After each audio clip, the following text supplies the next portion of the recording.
Hello friends, welcome to exam planet. तो जैसा कि मैंने आपको बोला था कि कल से मैंने वापस रीस्टार्ट किया था। ठीक है, थोड़ी सी घर में प्रॉब्लम हो गई थी कोविड की वजह से। ठीक है, तो मैंने 20 तारीख का आपको बैंकिंग अवेयरनेस दे दिया, मैंने 21 का दे दिया है कल आके। आज मैं 22 की दे रहा हूँ और आज मैं शायद 19 की भी दे दूँ आपको, कोशिश करूँगा। ठीक है, तो मैं अगले 2-4 दिनों में आपको सारे जितने भी बैकलॉग हैं वो ख़त्म कर दूँगा। ठीक है, तो आज बहुत ज़्यादा खबरें नहीं है, 4 खबर है, पर अच्छी खबरें हैं, राइट। यही चारों स्लाइड्स मैंने लगा रखी। एक खबर सीबी से रिलेटेड है, एक बिरला सन लाइफ से रिलेटेड है, एक डिजिटल स्विस गोल्ड से रिलेटेड है। अब आपने बहुत लोगों ने नाम सुना भी होगा डिजिटल स्विस गोल्ड का, और बहुत लोगों ने नहीं भी सुना होगा। ठीक है, तो मैं आपको हर चीज़ इलाबरेट करके बहुत अच्छे से समझा दूंगा ताकि आपके दिमाग में रह जाए वो एग्जाम के टाइम पे, राइट। और कोटक महिंद्रा बैंक के लिए के रिगार्डिंग एक खबर है, 4 खबरें हैं टोटल आज। ठीक है, बैंकिंग से रिलेटेड। तो बिना डिले किए फटाफट स्टार्ट करते हैं। हम सबसे पहले दिखाता हूं मैं आपको पहली खबर क्या है, राइट। तो फर्स्ट स्लाइड है, कोटक महिंद्रा बैंक जो है ना, राइट, उसने इशू किया है इंडिया का पहला फॉरेन पोर्टफोलियो इन्वेस्टमेंट जो होता है ना, फॉरेन पोर्टफोलियो इन्वेस्टर। तो कोटक महिंद्रा बैंक ने इशू किया है इंडिया का पहला एफपीआई लाइसेंस। इंडिया का पहला एफपीआई लाइसेंस इशू किया है कोटक महिंद्रा बैंक ने। किसको किया है? To gift AIF. लाइसेंस किया है किसको? गिफ्ट। क्या है? Gift IFSC, that is gift city, जो गुजरात में बना है। आईएफएससी का कोड, आईएफएससी एक कोड होता है, वो आप सब जानते हैं, इंडियन फाइनेंशियल सर्विस कोड या सिस्टम कोड करके कुछ होता है, एक बार चेक कर लीजिएगा, मैं भूल रहा हूँ। इंडियन फाइनेंशियल सर्विस कोड होता है, ठीक है, IFSC.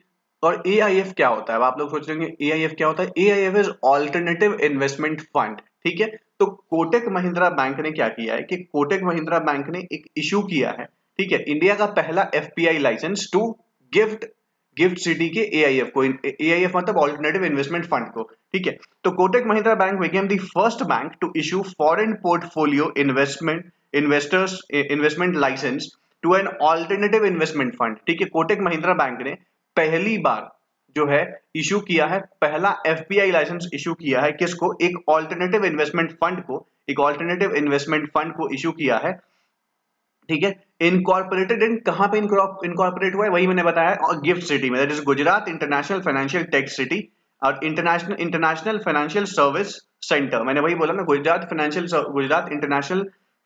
International financial tech city, GIFT City के आईएफएससी में, that is international financial service centre.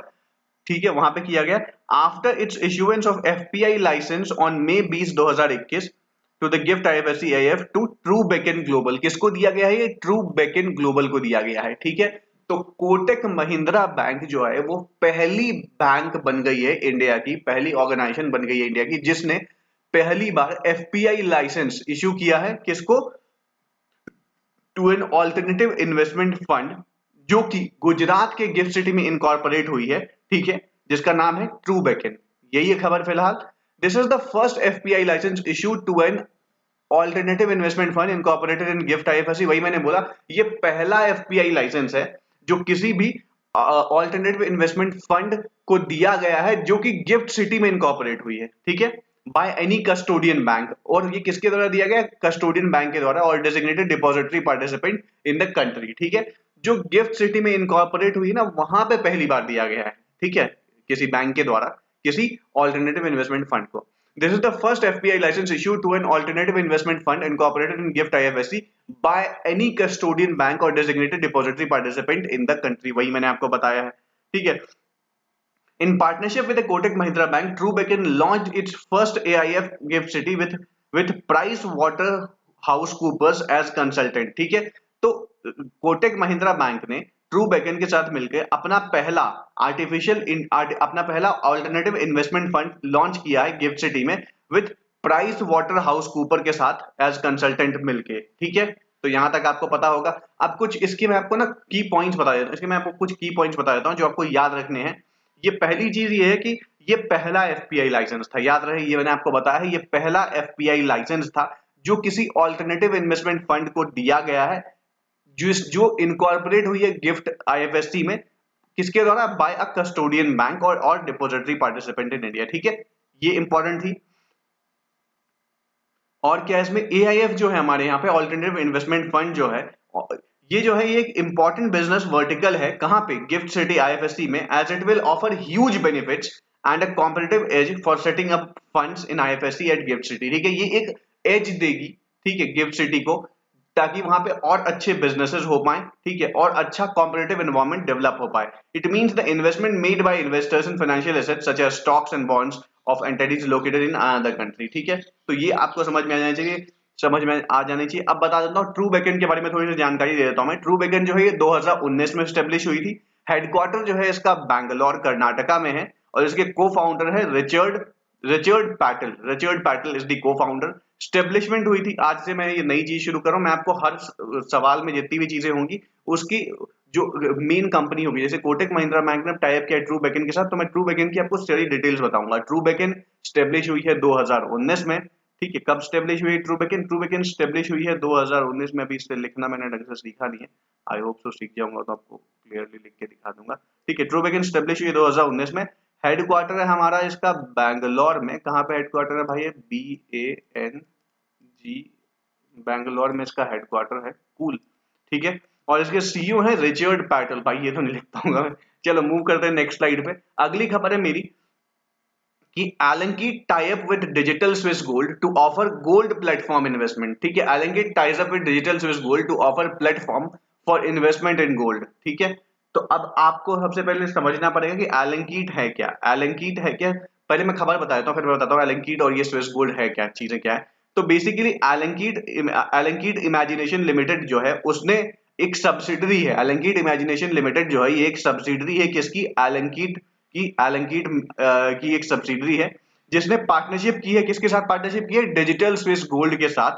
Digital Swiss Gold के साथ, to enable individuals to transact in gold digitally in Switzerland, ताकि वो जो इंडिविजुअल्स हैं to that will allow individuals to transact in gold digitally in Switzerland, ताकि जो लोग हैं, ठीक है, वो गोल्ड में डिजिटली ट्रांजैक्ट कर पाए, डिजिटली ट्रांजैक्शन कर पाए। कहां पे? स्विट्जरलैंड में। इसलिए एलनकीट की जो सब्सिडरी है जिसका नाम है एलनकीट इमेजिनेशन लिमिटेड, उसने डिजिटल स्विस गोल्ड के साथ पार्टनरशिप करी है, सो दैट द पब्लिक और the individuals can transact in gold digitally in Switzerland में। ठीक है, अब क्या है? Investors can become a digital Swiss gold member by creating an account on an app with in minutes and bye Swiss gold digitally. Okay, तो investors जो हैं, जो गोल्ड में इन्वेस्ट करना चाहते हैं, उनको क्या करना होगा? सिर्फ उनको जो है डिजिटल स्विस गोल्ड मेंबर बनना पड़ेगा पहले। उसके लिए उन्हें एक ऐप होगी डिजिटल स्विस गोल्ड की, उसमें अपने आप को रजिस्टर करना पड़ेगा, फिर वो वहां से डिजिटली गोल्ड खरीद सकते हैं, starting from as little as 1 gram. as little as 1 gram after they complete the KYC process, it said in a statement। ठीक है, उन्होंने बोला है कि वो केवाईसी स्टेटमेंट कंप्लीट करने के बाद वो 1 मिनट में 1 ग्राम से लेकर ज्यादा से ज्यादा जितने भी खरीद सके वो खरीद सकते हैं। ठीक है, तो ये हमें बताया गया। अलंकित क्या बोला गया? देखिए साफ साफ, starting from as little as 1 gram after they complete the KYC process, it said in a statement. KYC process complete करने के बाद वो कम से कम 1 ग्राम से लेकर आगे जितना वो चाहें, जितनी उनकी नीड हो या जितना इन्वेस्टमेंट का उनका बजट हो, वो उतना इन्वेस्ट कर सकते हैं। Alankit imagination subsidiary of Alankit, मैंने बोला था आपको पहले ही बता दिया। Alankit a player in financial and digital solution industry, ये एक प्लेयर है, ठीक है, in financial and digital solution industry. An individual can buy gold up to maximum limit of 2000, देखो 2,50,000 यूएस डॉलर तक का ही आप इसमें मैक्सिमम लिमिट है, आप खरीद सकते हो गोल्ड पर फाइनेंशियल ईयर, एक फाइनेंशियल ईयर में, under the liberalised remittance scheme of the Reserve Bank of India. Alankit limited managing director Alankit Ankit Agarwal से, अंकित अग्रवाल ने बोला है कि 1 साल के अंदर कोई भी कंपनी हो, ऑर्गेनाइजेशन हो या इंडिविजुअल हो, वो 2-2.5 लाख यूएस डॉलर से ज्यादा की गोल्ड नहीं खरीद सकता है। ठीक है, 1 सेकेंड दीजिएगा प्लीज, ये चिड़िया बहुत ज्यादा ही चहचहा रही है बाहर। Just give me 1 second.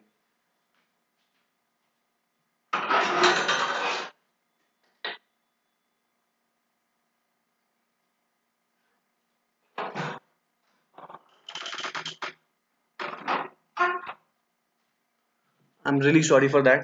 चलो ये सेकंड स्लाइड खत्म हो चुकी है, let's move on to the third slide और देखते हैं थर्ड स्लाइड में खबर क्या है।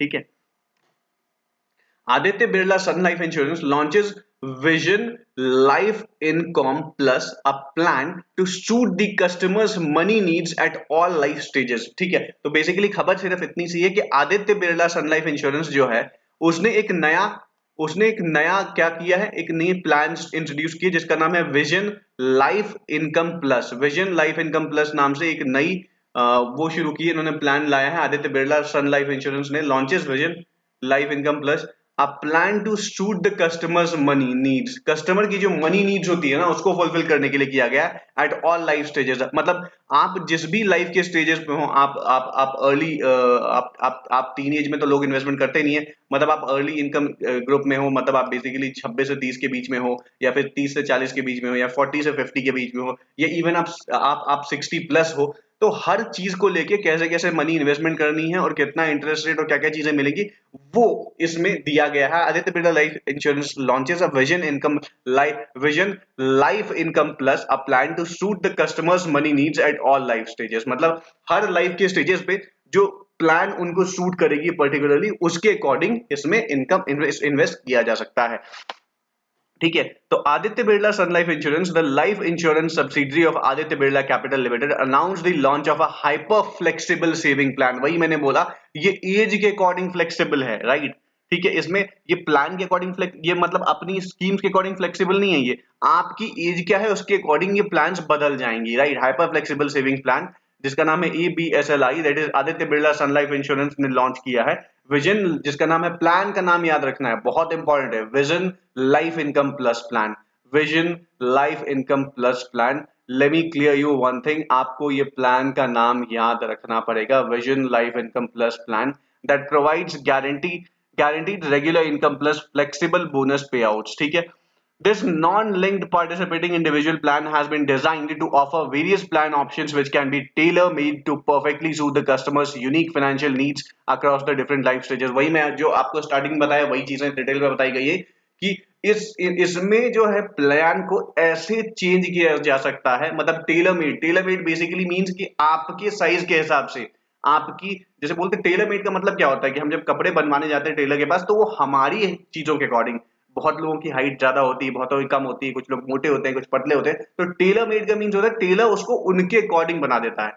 तो यहाँ पे मतलब है टेलर मेड का कि आपकी जो रिक्वायरमेंट होगी, राइट, आप जिस भी लाइफ स्टेजेस पे हो, आपकी जो भी रिक्वायरमेंट हो उसके अकॉर्डिंग प्लान बदल दिया जाएगा। तो this is very interesting plan by Aditya Birla Group, right. The saving plan provides the customer with the comfort of guaranteed regular income for up to 30 years to help them achieve their involving life goals while reaping the benefits of the comprehensive life insurance cover. Additionally, the plan also provides completely flexible bonus payouts which can be accumulated from wealth creation and withdrawn at the customer's convenience of instant access to their money needs. Okay, इसमें बोला गया कि आप इस plan में invest कर सकते हैं, आपको इसमें रेगुलर इनकम मिलेगा। मतलब आपको रेगुलर इनकम का मतलब है, अभी आप जब डिटेल में पढ़ोगे तो आपको पता चलेगा कि हो सकता है ये आपको, जैसे आपने कुछ इन्वेस्टमेंट किया, मान लो आपने 10 लाख रुपए इन्वेस्टमेंट किया, जिसने बोला ठीक है हम आपको 10,000 रुपए हर महीने दे देंगे आपके बेसिक खर्चों के लिए। ठीक है, तो ऐसा कुछ हो सकता है इस प्लान के अकॉर्डिंग। जब हम डिटेल में प्लान पढ़ेंगे तो आपको पता चलेगा ये हर महीने की बात है या हर 6 महीने की बात है या हर 2.5 महीने की, 3 महीने की, जो भी है सिचुएशन, क्वार्टरली है। ठीक है, तो वो प्लान पढ़ने के बाद आपको पता चलेगा, बट इसमें regular income, regular I mean आपको रेगुलर बोनस पे आउट्स मिलते रहेंगे। साथ ही साथ इसमें साफ साफ बोला गया है कि अगर आपको कभी भी इमरजेंसी पड़ती है और आप चाहते हो आप ये पैसा अपना निकालना, तो आप निकाल सकते हो, राइट।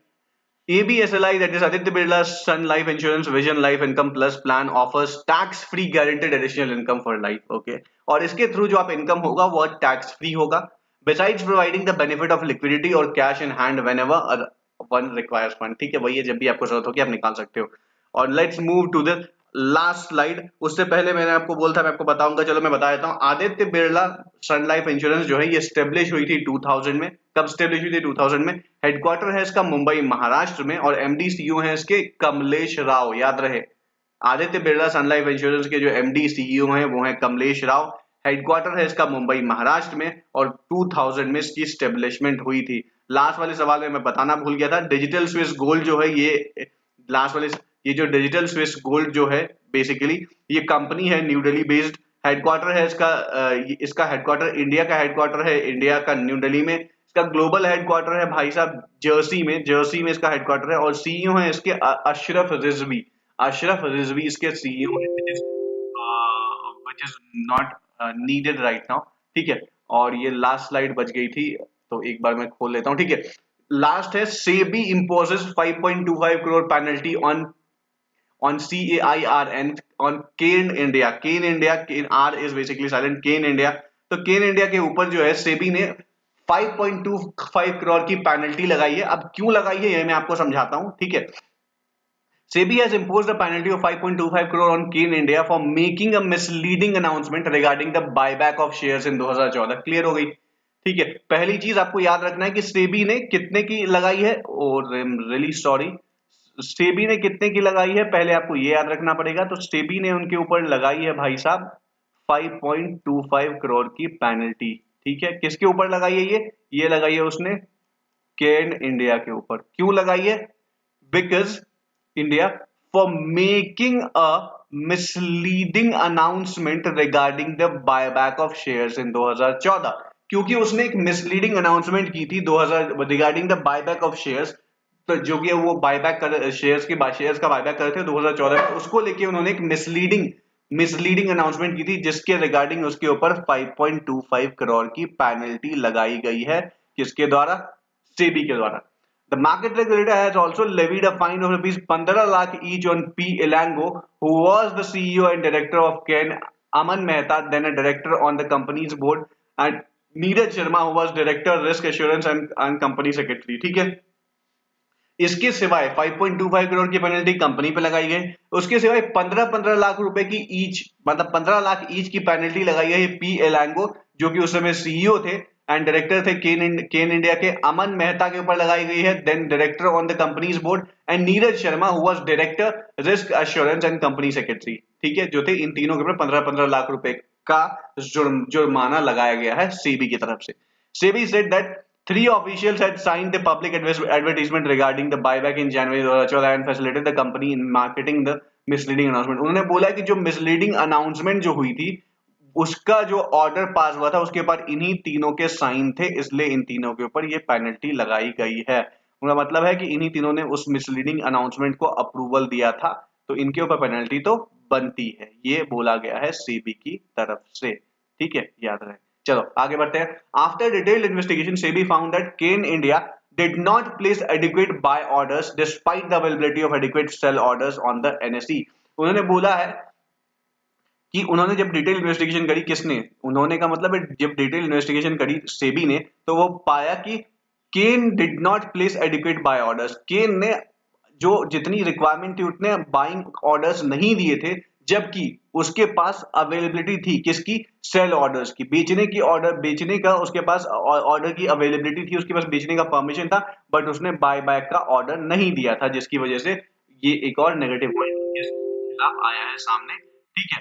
और क्या बोला गया? Last in further noted that Ken was not able to fulfil at least 50% of the buyback issue although the conditions were favourable to the company. ठीक है, उन्होंने बोला कि भले ही कंपनी एक अच्छे सिचुएशन में थी, कंपनी एक बेहतर सिचुएशन में थी, वो कर सकती थी, बट फिर भी उसने लगभग 50% बायबैक वाला जो अपना वो था, Ken was not able to fulfil at least 50% of buyback issue का जो 50% था उन्होंने फुलफिल नहीं किया, राइट, जिसकी वजह से ये पूरी पेनल्टी उनके ऊपर लगाई गई है। ठीक है, अब आपको सेबी के बारे में क्या ही बताऊं, सेबी के बारे में तो आपको पता ही होगा, Ajay Tyagi and all, right, I hope होगा पता, पढ़ लीजिए, वरना मैं नेक्स्ट स्लाइड में आपको नेक्स्ट वीडियो में आपको सेबी के बारे में पूरी डिटेल से बता दूंगा। आई होप ये वीडियो आपको पसंद आई होगी, अगर वीडियो पसंद आई हो तो लाइक कीजिए, चैनल को सब्सक्राइब कीजिए, ताकि मैं आपको और ज्यादा हेल्प कर पाऊं। ठीक है, आई होप ये वीडियो आपको बहुत अच्छी लगी होगी, क्योंकि आज मैंने बहुत अच्छे से बहुत डिटेल में समझाने की कोशिश करी है, आपको बहुत आसानी से समझ में आ गई होगी। 4 ही खबरें थी, बहुत अच्छे से समझाया है। एक बार भी वीडियो देखोगे तब भी हो जाएगा, पर अगर आपको कंफर्मेशन चाहिए तो आप एक बार सुबह देख लो, एक बार शाम में देख लो, फिर दोबारा देखने की जिंदगी में जरूरत नहीं पड़ेगी आपको वीडियो, जितनी क्लियरली मैंने समझाया है। इस खबर से आपकी टोटल जो भी मार्क्स बनेंगे इन 4 सवाल से जो भी क्वेश्चन बनेंगे उसमें आपकी गलती होने की गुंजाइश बिल्कुल नहीं है। ठीक है, तो चलो ठीक है, आज के लिए इतना ही, मिलता हूं मैं कल आपसे एक नई वीडियो के साथ। ठीक है, सब्सक्राइब कर लो भाई, जल्दी फटाफट 150 पहुंचाना है हमें। ठीक है, अगले 5 से 7 दिन में देखो 22 तारीख हो रहा है, 30 तारीख से पहले मुझे 150 सब्सक्राइबर चाहिए। ठीक है, तो इतनी मेहनत कर रहा हूँ, इतना तो कर ही सकते हो आप मेरे लिए। अपने फ्रेंड्स के साथ शेयर कीजिए। 150 सब्सक्राइबर बाय 30th में। चलो, thank you so much, bye bye.